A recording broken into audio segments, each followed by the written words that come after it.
Okay, so welcome Amber to the podcast. I'm looking so forward to diving in with you and talking a little bit about human design. Amber is a life coach, just like me, working for women and helping with confidence. So we're super aligned that way. She owns Confidently You and has this beautiful added bonus of working with human design within her coaching, and that makes a huge difference. So I want to get started talking a little bit about why knowing your human design can shift things for you. So welcome, Amber. Thank you so much for having me. I'm so excited to be here, as we already talked about before we got started recording here. I love collaborating with fellow women who have the same sort of aligned mission as me. And we did your human design read a couple of days ago, Christine. So you got to learn a little bit more about yourself. And that's ultimately that's ultimately the biggest thing that human design offers to you. Is it offers you this incredible, highly accurate tool that helps you connect with your authentic self. And self-awareness is the ultimate superpower, because you are only as limited as your awareness of your personal power. So if you think of it like Disney's Hercules, right? So at the beginning of the movie, Hercules is a fit. He doesn't fit in with anybody. He's like clearly way stronger than everybody, and everybody kind of shames him and makes him feel bad, and he feels small, right? But then when Hercules discovers that he's a god, it's like, whoa, all of a sudden he has this permission slip to step into his power and cultivate his skills and really ultimately fulfill his purpose of being a hero, right? So that is, my nice little metaphor of like what human design does for you. It helps you hone in on what your unique skills are, because Einstein said so beautifully, or this quote is often attributed to Einstein, as saying that if you measure the intelligence of a fish by its ability to climb a tree, it's going to live its whole life thinking it's stupid, right? You are an individual. We are all individuals, and we all have unique skills, and when we try to fit inside the box of what society tells us to do, we actually limit ourselves, we silence ourselves, we silence our personal power. And so it's my mission with human design is to help women actualize their true potential, feel confident in their true potential by remembering how to follow their intuition and connect with their authenticity. I love that word, remembering. Yeah, going back to before the societal view said that you weren't enough in this way, or that you were too sensitive, or you were too whatever it is that is your superpower, as you explained with Hercules. And so it got dumbed down, you took it away, you became a shadow version of your own human design. And then you move forward into life wondering over and over again why you can't climb that tree, why you're the stupid one. And then we get in this shame loop, right, which brings us to nothing but more pain. And so what you're really doing with human design is you're breaking it down to a place where people can say, oh my gosh, this thing that I've always felt so shameful about is in fact my superpower. So what is kind of the background? Like, is it, I know that at first I thought it was astrology, and then I thought it was this, let's kind of get like a little bit of a history on Yeah. what human design is. Absolutely. So human design is a synthesis of ancient human observation and modern science. So those ancient forms of human observation are going to be astrology. They're going to be the Hindu chakra system. When you look at a human design chart, it strongly resembles the Hindu chakra system. It's the Kabbalah tree of life, the Taoist I Ching, these old ancient human forms of observation of energy mixed in or synthesized with quantum physics, quantum mechanics, biomechanics, genetics. All of this fascinating information is brought together to paint this highly accurate and highly individualistic picture of who you are. It tells you hundreds of details about yourself. And what you do with this information is it tells you how you personally access your energy versus how you share your energy with others, where you broadcast energy and where you are meant to receive energy. So a lot of the things that we perceive as quote unquote weaknesses in ourselves, these are actually areas in which you are designed to connect with others. It's where you are meant to receive energy from other people and to gain support. I like to think of it as like that's someone else's dharma, right? And so I'm here to do my dharma. I have my strengths and somebody else has theirs, and we're going to have an energy exchange in which I provide my gift and they give me theirs, right? So, and that's just like one aspect of it. So I guess where human design came from, is there's this man named Ra Uru. He lived his life for something like 55 years, living a normal regular life, what we consider in the traditional sense. And all of a sudden he decided to uproot his life and go on an adventure to Ibiza in Spain. And all of a sudden he had a profound experience where he was approached by what he calls the voice. And this voice said to him, "Are you ready to get to work?" And he stayed up for 8 days and 8 nights and channeled the human design system and created this system that tells us how to connect with our authenticity and to know what is our personal inner authority, or in other words, what does our intuition sound like? Because not everybody has that gut instinct, much like we talk about, I don't have that gut instinct. Christine, you don't have that gut instinct. You're an emotional authority, and so am I. So, to learn that about myself was like, oh, that's why I felt so disconnected from my intuition. It's because I was trying to follow the gut instinct that everybody talks about, but I don't have that. And it was leading me into situations that were misaligned for me and leaving me feeling depleted, spending money in areas that I shouldn't have been, finding myself in misaligned relationships, all of these mishaps. Had I known how to properly follow my intuition, my life would have looked a lot different. Oh, yes. Absolutely. I love that that you said that you don't have a gut instinct, because I've said that 100 times. Like, I'm like, what is this gut instinct people keep talking about? and then come to find out, it's because I'm not defined in that way. Mm-hmm. So for the super newbies who have never heard about it, what are, and I want a really layman's version, how many designs are there? And what are kind of the main aspects? So I'm thinking about the designs, the decision authority, and maybe that's it. Yeah. What are some ideas on how human design works and how it can help you? Absolutely. The first thing that I want to say before I explain all of that is, if you were to pause this episode right now and go look up your chart, you're going to get hit with a word that tells you your energy type. And that energy type is either going to say manifestor, projector, generator, manifesting generator, or reflector. But I invite you rather to look past what that label tells you, because as Christine learned in our human design read together, Christine is a manifestor, but she's a very unique kind of manifestor. She's actually a projected manifestor, which is a very different energy dynamic versus when you only explore manifestor. And wouldn't you say it's true that when I introduced that projector aspect to you, like things started to click with you more?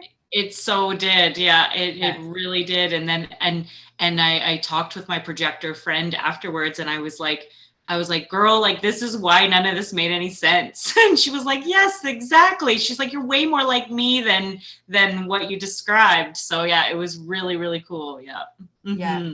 So you are more than your type, and human design is meant to be a highly individualistic experience. And if you limit yourself to one of the 5 types, well, then all you become is 1 in 5, right? Mm-hmm. But you're not 1 in 5, you're 1 in a billion, because there's over a billion different chart combinations plus conditioning on top of that. So this is really the balance of nature versus nurture. So you asked, how many designs are there? Well, there's over a billion different chart combinations that a person can have, and there's 5 types. Now, to keep things simple and to, make it in, you said layman's terms, so I like that. So we'll in layman's terms talk about what are these 5 types and what is that umbrella term mean for you, right? Of course, when we dive into your chart, it's so much more than that, especially if you are a projector, because projectors have the largest different number of combinations of what it can be a projector. There's actually 3 subcategories of projector. But anyways, yeah. So if you're a projector and you're listening to this, don't allow that to limit you because you are very complex. Anyways, let's talk about it. So I like to think of the 5 energy types as the different roles that people play when you're building a house. So we'll start with manifestors, because all of these roles play an important role together. We all have our roles in society. Like I said, we all have our strengths, right? So manifestors, I like to think of manifestors as the architect. They have the overall vision. They can like really see, okay, I want to create this. And so they're really good at like starting things, putting things into action. The skill of the manifestor is to be the fire starter. They initiate everything for the rest of the collective. And out of all of the types, it is most vital for manifestors to follow their intuition because they play that role of starting things for everyone else. So yeah, they're the fire starters, and architects, they don't build the house, right? They just get it into action, right? Like they start the project, but they don't build it. They're going to have the vision, and they're probably going to be there along the way. You know, they're going to be checking in, saying like, oh yeah, that's looking like my design. That looks like the vision, right? Oh, we got to tweak this. Great. Okay. So, but they're not going to finish it, and they're likely not going to do all of the work that is fueling that process, right? That's when we're going to move on to the generators of the world. The generators are the builders and the creators. Now, there are 2 types of generators. There's either a pure generator or a manifesting generator. I'm going to explain pure generator first, even though manifesting generators come next, but MGs, I'm going to call them MGs. MGs are a blend between a manifestor and a generator. So to explain a generator, you can think of them as like the specialized tradesperson in the building of the house. So these are the electricians, these are the plumbers, these are the roofers. They've mastered some sort of a skill, and they're able to do it very efficiently, very quickly, and for long periods of time. I don't know about you, but when I think of tradespeople, I think of them working 8+ hours a day, right? Like never working less than 8 hours a day. So they have this creative life force energy in order to build work and family in the 3D material plane. Generators build their confidence by building in their external reality.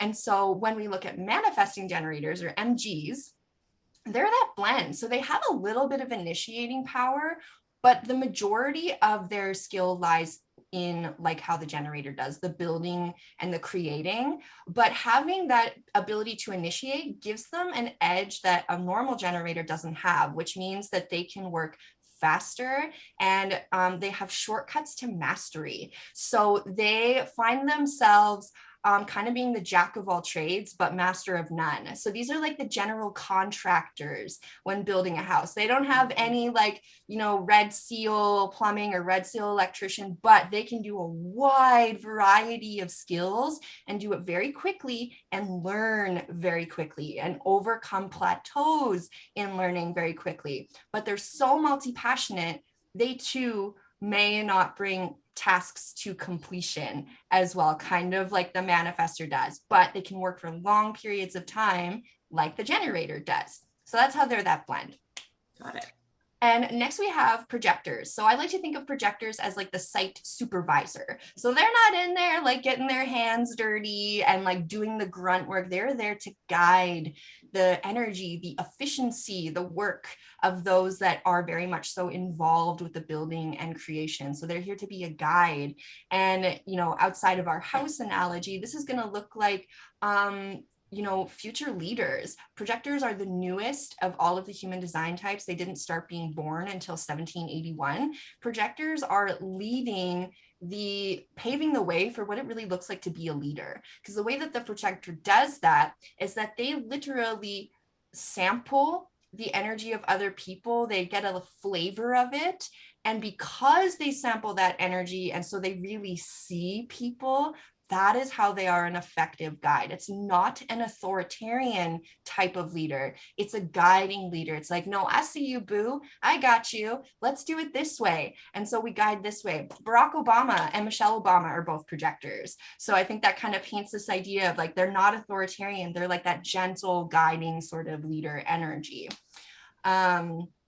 Yeah, so last is reflectors. The beautiful, beautiful reflectors are the mere 1% of the population, and they are here to be a karmic mirror for the collective. When they're highly individualistic people and they're meant to be the center of a community. So I like to think of the reflector as being like the home inspector. So they come and check on the house, like, what did we do right here? What did we not do right? So the reflectors are here to literally reflect the health of the community back to the community. So giving that feedback about how are we progressing as a society? Are we evolving, or are we, taking a step backwards, right? So they're these highly intuitive people. Actually, Michael Jackson was a reflector. And you really see this like in his music. So, this gentle approach to telling us like what we're not doing right and what we are, like in that song, it don't matter if you're black or white, or like that Earth song, like talking about, what have we done to the world and stuff, like this gentle approach of telling us what we're doing well and what we're not. So yeah, that is like kind of the overall super entry or basic info of like these 5 different types. And I love how you preface it by saying this isn't your box. Like, unlike, and I'm not, throwing shade on astrology by any means, because it is also very in depth once you actually get a proper reading. But generally people say, I'm a Pisces. And then they say, I am this, and this is who I am. And you either identify with it or you don't. And I love how both human design and astrology, when you look deeper, you see that there are so many different combinations and so many different answers to the question, who am I? And having that proper reading is really where things start to open up for you, because I'm thinking I'm moving away from definitions now, because that was such a beautiful explanation, and I love how you explained it. And it might be another day when we dive deeper into the rest of it. But I wanted to say that for myself anyway, I had a belief that I'm a manifestor, so thus I must be this. And there were parts of it that I was like, I don't know if that describes me, and then in our reading, you and I talked about how I had this projector energy within my manifestor, and then it all made sense, right? So yeah, I absolutely love the reading that we did. I think it made a huge difference for everything in my life. And of course, now your the gals that you work with and your clients and customers, they've had an opportunity to go through a lot of this human design and make a huge change for them too. So how has it changed your life? That's what I'd love to finish off with. Yes. So before human design, I was chronically burnt out. So I found it at kind of the perfect time. I had just started my business a few months prior. I was already experiencing burnout for trying to force my energy in a way that didn't feel good, but in a way that I was conditioned to use it.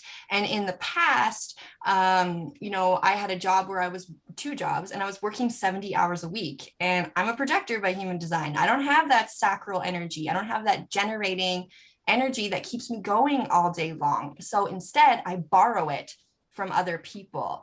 And when I do that, I can seemingly work faster, work harder than the generators of the world. I kind of morph into a super generator, but then as soon as I leave their aura, it's like, boom, crash. So I'd be driving home from work and it's like, oh, I am so tired, right? Like, how is it that everybody else still has the energy to go home and do stuff? Yeah. I understand you. I'm a manifestor. I'm like, I get it. Yeah. So I was very burnt out, felt disconnected from my intuition, jumping into decisions that were misaligned for me. I'm an emotional authority by human design, which means that, unlike that gut instinct that's designed to be spontaneous, I, on the other hand, am designed to be deliberate and to take time making my decisions. And so, man, had I known that before, and also that my emotions don't have to have a cause, holy, if somebody would have told me that when I was 14 years old, that it's okay to feel melancholy and that it doesn't have to have a cause and that it's totally healthy for you to feel that way, like my mental health, mental health journey would have looked totally different. And, if I would have had that proper guidance on how to, not only have that self-awareness, but also have the tools to manage the information that I get from this sense of self-awareness.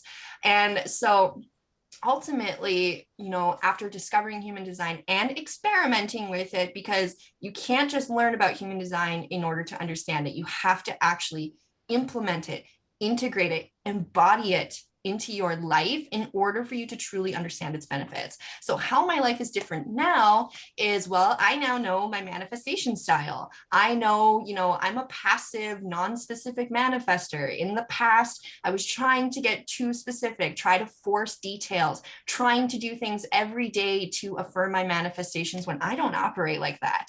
And so it was so validating to hear, like, okay, my moon rituals that I do once a month that I feel really called to do, that's actually correct for me. Now I can do that more intentionally and do it with more power and have more confidence behind it. Or like also learning about, how I effectively ground myself. Well, the way that I ground myself is through Gate 41, which is all about moving emotional energy. So literally moving my body in order to process emotions. Again, if only my 14-year-old self had known that, right? That would have totally changed my life.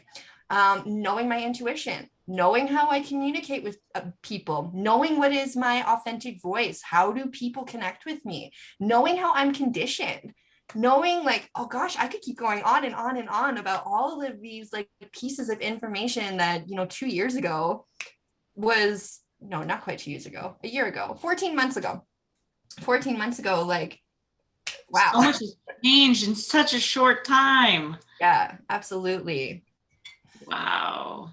Oh, that is beautiful, Amber. I absolutely love that. And that's what we all want. We all want to get to this place where we understand our authentic selves, where we feel good in this home, that is us. Mm-hmm. And I love that human design has been super instrumental, among other things, I'm sure. Since you were 14, you've learned a lot, and all of those things have kind of culminated to this person that you are today, which is vibrant and really very a force. So that is just beautiful. So how do people find you if they want to get a reading or if they want to work with you? How do they connect with you? So based on feedback from others, I'd say people's favorite way of connecting with me is through my podcast. So my podcast is called the Confidently You podcast. And in that podcast, I dive deep into, specific aspects about your human design, talk about manifestation and money a lot, as well as unconscious programming, because that's another huge influence that human design helps you with, is like to deprogram and rewire your unconscious. So I talk about that a lot in my podcast, and as well as you can connect with me on Instagram at confidently.amber. My website is confidentlyu.ca, and I do offer human design reads, as well as one-on-one coaching sessions, because as I mentioned earlier, human design is not about getting information, it's about integrating it. And I find that, when you get that one-on-one time, that high quality, highly focused energy, which is my projector energy showing through, that's my skill, is being very focused. When you get that high quality focused energy one-on-one with me, I can really help you like embody these tools instead of just trying to soak up information. That's something our school system has taught us, is like, how many facts can I take in, but not actually show us how to use those facts in your life, right? Yeah. So, yeah. yeah. And lastly, I have a group coaching container called Confident by Design, where that will be launching again in May. And we dive deep into you for 6 months. So we have 6 months of group coaching, and I also implement tools of like following your menstrual cycle. So our calls happen in a period of 3 weeks on, 1 week off, to rest for menstruation, and like really helping you get or teach yourself how to get in flow with your energy, because your energy is your superpower. And it's all about just cultivating that awareness. And with that self-awareness, you can also bypass the harsh side effects of conditioning as well. So it's all about having that self-love, self-awareness, and connecting with your authenticity. So I love working with women long-term and getting in groups, so we can also simultaneously heal that witch wound as well. Beautiful. Okay. Wonderful. Well, thank you so much for all of this beautiful knowledge. And I look forward to continuing to connect. And thank you so much for being on the pod. Thank you so much for having you. It's been a pleasure.